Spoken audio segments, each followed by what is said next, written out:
Hello, adventurers. I want to take a moment to tell you that all our content can now be found uninterrupted and commercial-free on Apollo Plus. Apollo Plus is a subscription-based service that enhances your audio fiction experience with ad-free access to your favorite shows and exclusive content, while at the same time supporting us all as creators to keep bringing you quality content. Please take a moment to check out Apollo Plus at apollopods.com or download the app in your Google or Apple app stores. Again, that's Apollo Plus, your new home for quality audio fiction.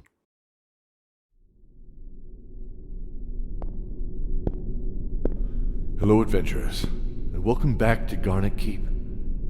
Though it's starting to sound like you will be leaving again. Our patrons, Ryan Donnelly, Rori Christenson, Laney Flanagan, Joleen Fresquez, Hayley Muñoz, Daniel Nichols, and Brian Dowling are actually saddling up the horses currently, but something isn't right in the war room. I don't think that voice is actually coming from our dear Una, even if it is coming from her body. Please don't delay. They're meeting just behind this door. Let me get it for you.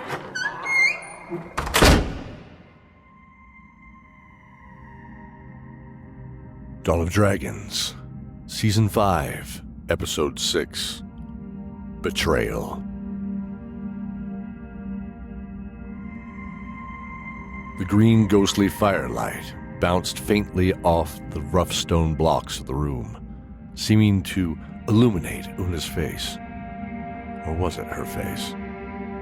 DABRIA gazed at her old friend with concern. Una's coal-black hair framed powerful, intelligent eyes. Not the awkward and fearful gaze from before. Fearful of some unknown force watching, lurking, somewhere in the back of her mind. She looked up from the small, mysterious book in her hands, and a one-sided grin cracked her icy stare. The voice that was not hers then spoke. I remember a distant storm's rising.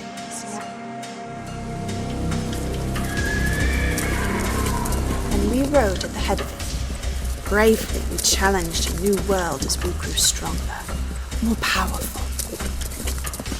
My dearest friend, a friend, that concept seems so distant now. Friends, that is. There were 3 of us then, riding out in our adventures and trying to save the world from itself. Again, my dearest friend rode at the front, long blue-black hair and fierce eyes. He was a sword master, and a great one. We had rescued our companion from a world of blood and enslavement. Back here. Yes. He was always cloaked in shadows. They clung to him. Even more so than I did to my precious dark arts and the magic of the dead. Back here. Yes, back here. I found it. Yes, I found it back here. I found him back here. He took us to an abandoned and ruined temple in his homeland, where we would seek a powerful ally. A master of the dark power of necromancy. Do not judge me. I was no stranger to the dead. But he was a legend for it. And in my arrogance, I believed I could control him.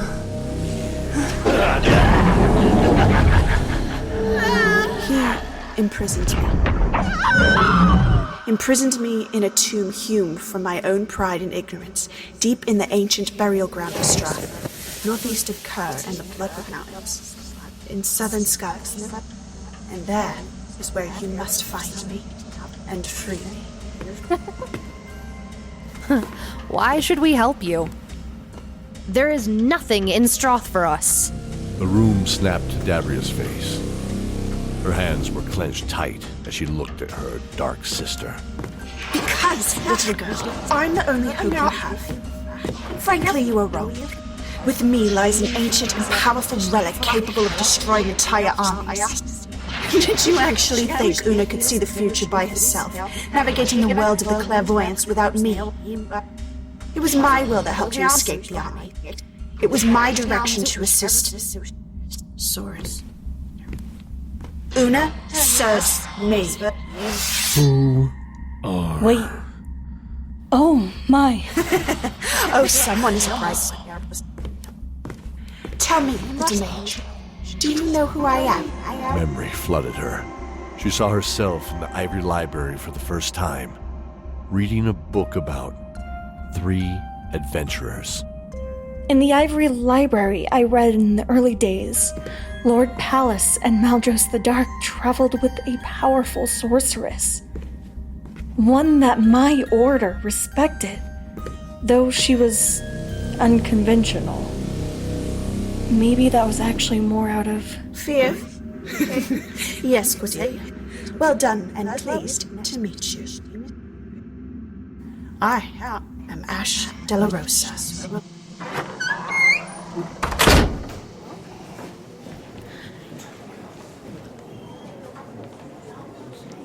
Hey, DABRIA, think fast!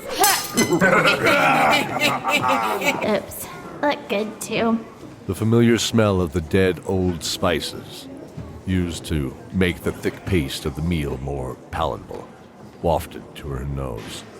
It mixed with the musty stone floor as DABRIA's memory bent to pick up the dented tin platter and spoon.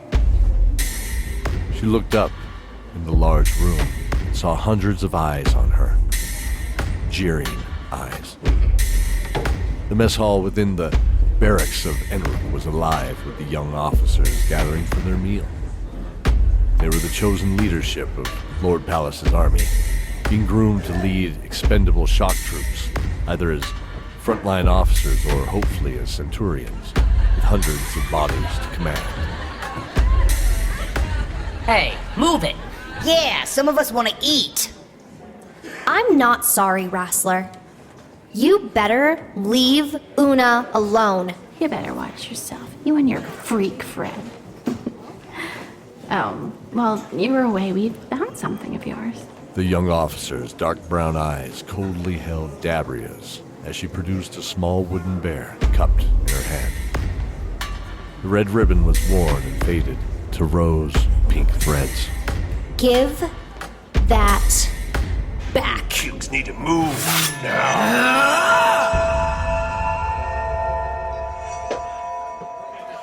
Oi, miss. Huh? You, Oh, you all right there?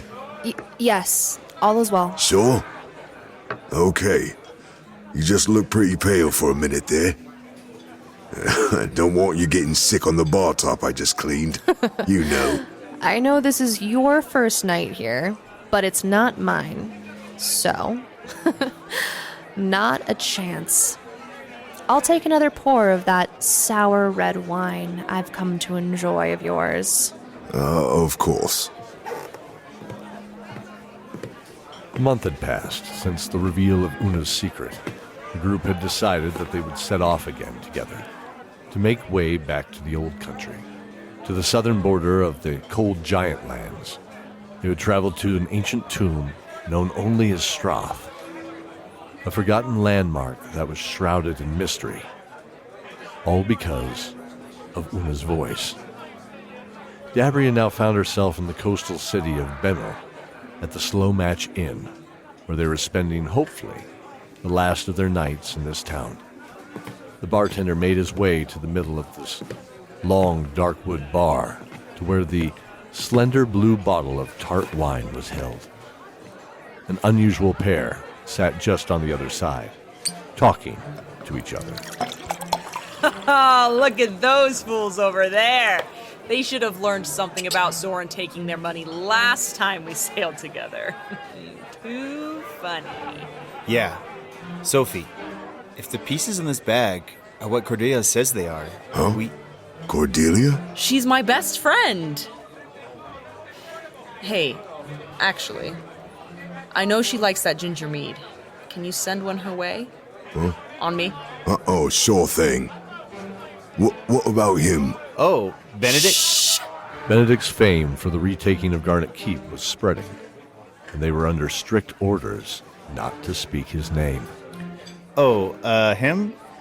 He's a milk drinker. I'll buy him one of those too. Oh, he sounds good. I'll get him right over. You, may want to make sure your friend gets to bed soon over there. She can't just sleep on my bar all night, yeah? No problem. We'll get her. Una. Hey, Una! I was. Bedtime! Ugh. Let's get you to bed. I'm fine. Yep, perfect. I'm sorry Stop. You're fine. Remember, don't worry about it. We all had fun tonight. As they carried their friend to her quarters, Sophie looked over the raven-clad shoulder of Una at a table where a familiar pair of minotaurs were laughing with Zoran. She felt Zane's smile as her eyes met the deep blue eyes of the powerful Kiri, quartermaster of the Sun God.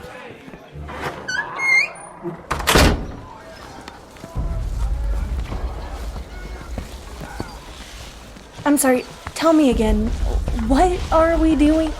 Keldor's note says we need to meet Lamprey down the street. The crowds were bustling as the fish markets reached their peak time in that cool morning. The sun hadn't risen too high to warm the fresh catch of the day from the wharf. The briny copper and vinegar smell of the sea wafted gently in the breeze. It was not too overpowering as to turn them away. It was familiar. Cordelia thought of the days in Port Lafort where she would accompany Zoran to the docks to buy fish for their meals. Despite the pleasant memory, something was still bothering her about this strange errand. But in secret? We all know Lamprey, and... Yes, secret. That's Keldor's instructions. Lamprey has been on some secret assignment for the keep for months. Not sure what. You really don't know, then? No. That was between Keldor and he. I've learned sometimes that knowing too much can do more harm than good. Needlessly worrying about things you can't control. That makes sense. I still wish we could have said more to the team, though. It's only a moment. Besides, I trust Keldor. But I don't know if I'm just worrying too much, but... that's got to be it.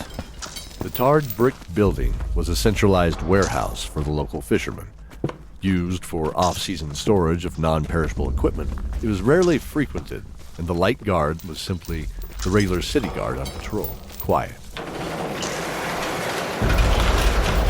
They entered the single door on the west side, meant for the polite entry of guests. Beyond the empty gray and crimson front desk was the huge expanse of the warehouse floor. It was cloaked in darkness. Of the 20 or so tall stacks of crates, only a few of the rows were illuminated by as many windows and a pair of skylights from above. Coming in from the morning sky made this even more foreboding.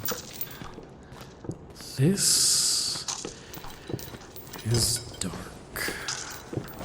Should I? No, not yet. I don't feel any evil threat here, at least. Okay. The cousins made their way into the dark, musty room. Benedict's plate armor glinted as it passed through a sunbeam, casting some light to scatter along a crate marked House Venray. The Baron? Benedict held up a hand to stop them as he pointed to a single figure in the room, standing with his back turned to them.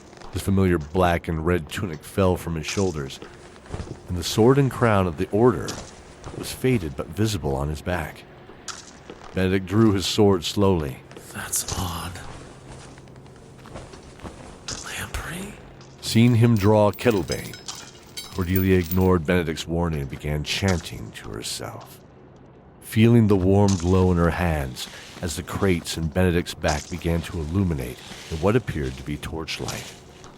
In reality, the 4-inch sphere of coiling flame was turning in her hands, ready to take action at her call. The flame illuminated the back of their friend as he turned slowly, his left eye wide as it appeared from the salt and pepper mutton chops that revealed a dirty gag in his mouth. Don't fight. Oi, gather 'em up. Let's go.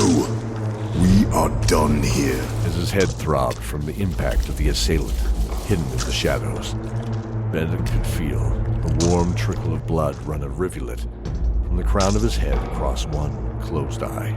It entered the corner of his mouth, bathing his tongue in the familiar iron taste as he felt rough bonds of hempen rope bind his hands. He swayed from his knelt position. He used all of his energy to open his other eye. Standing over the collapsed form of Cordelia stood the bartender from last night. The same one who delivered Keldor's note.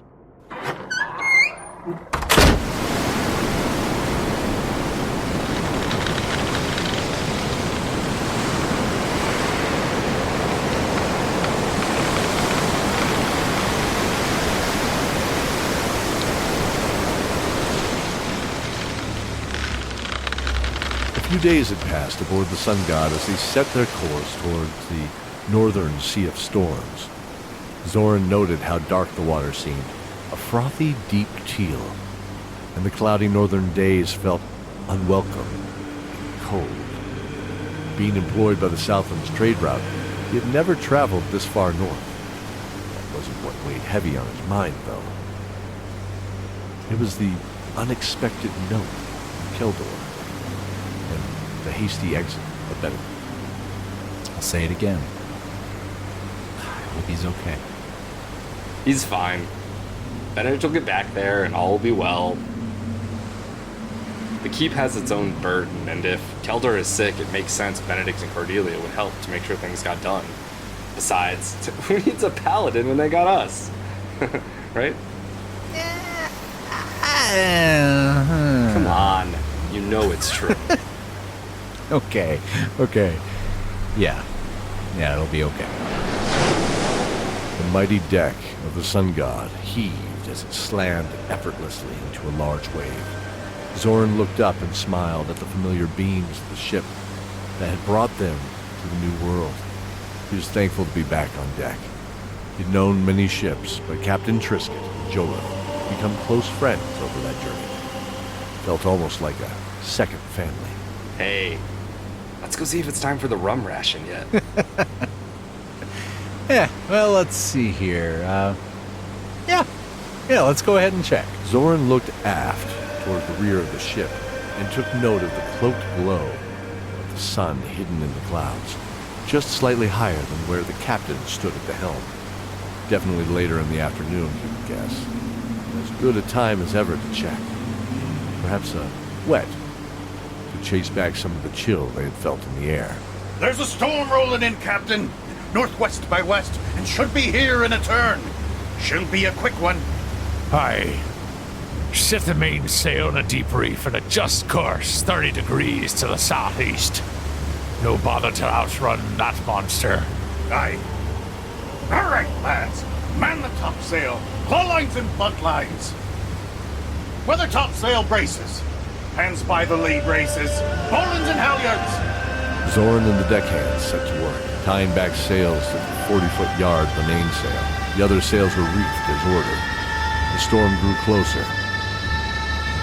The cold air picked up again, and a shiver ran down Zoran's back. Haul out the reef tackles. Haul up the bunt lines. Lay out! That's no storm! God. Vash, do you see what... Vash? Vash stared into the approaching storm. The familiar green hue of the darkened clouds which usually portended hail. The sun began to disappear behind them. The green glow intensified from within the clouds as lightning crackled from within. The deck burst into panicked shouts as the crew collectively saw the dark clouds burst open, revealing the bow of a thundering ancient ship, glowing green with an unearthly ghost light, and bearing down directly towards them.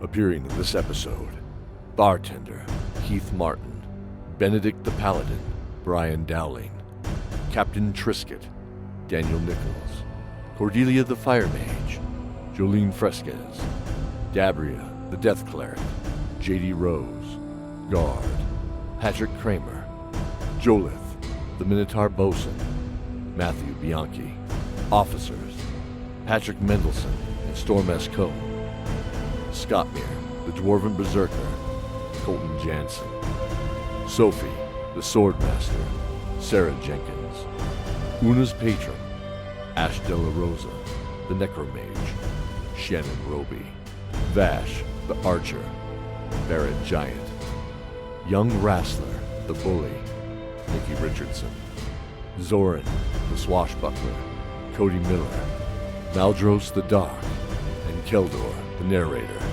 Mike Ashley. Thank you for joining us in this episode of Dice Tower Theater's Dawn of Dragons. Please join us in thanking our magnificent cast for their performance, and their full list can be found in the show notes. If you'd like a sticker from the show, please leave a review on any podcasting platform and send a screenshot to dm@dicetowertheater.com with a mailing address we can send it to. In the next episode, what purpose drives a ghost ship cloaked in shadow? And who has kidnapped Cordelia and Benedict, and why? Until then, fellow adventurers, stay safe and remember the oath.